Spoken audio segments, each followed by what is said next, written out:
Dignity justice for human right foundation Junagadh જિલ્લા અને શહેર ટીમ દ્વારા આતંકવાદી હુમલામાં મૃત્યુ પામેલા લોકોને દામોદર કુંડ ભવનાથ ખાતે શ્રદ્ધાંજલિ અર્પણ કરવામાં આવી હતી.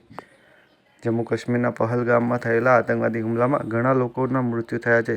ખૂબ જ દુઃખદની વાત છે, પણ તેમજ કાળજું કંપાવે તેવી ઘટના બની છે. ત્યારે તમામ મૃત્યુ પામનાર લોકોને આત્માને ઈશ્વર શાંતિ આપે તે માટે જૂનાગઢ દામોદર કુંડ મોક્ષ પીપળા પાસે મીણબત્તી પેટાવી અને મૌન ધારણ કરી શ્રદ્ધાંજલિ આપી હતી અને તેઓના પરિવારને અચાનક આવેલા દુઃખ સહન કરવાની શક્તિ આપે તેવી પ્રાર્થના કરવામાં આવી હતી. જેમાં ટીમના કિરણબેન રાણીગા, દિવ્યેશભાઈ રાણીગા, જિગ્નેશભાઈ મહેતા, રાજુભાઈ ચૌહાણ, હિરેનભાઈ પટની, પૂજાબેન રાજપૂત, ઉર્મિલાબેન રાજપૂત, ભાવિકભાઈ દવે, મિતાબેન દવે સહિત તમામ ઉપસ્થિત રહ્યા હતા અને શ્રદ્ધાંજલિ પાઠવવામાં આવી.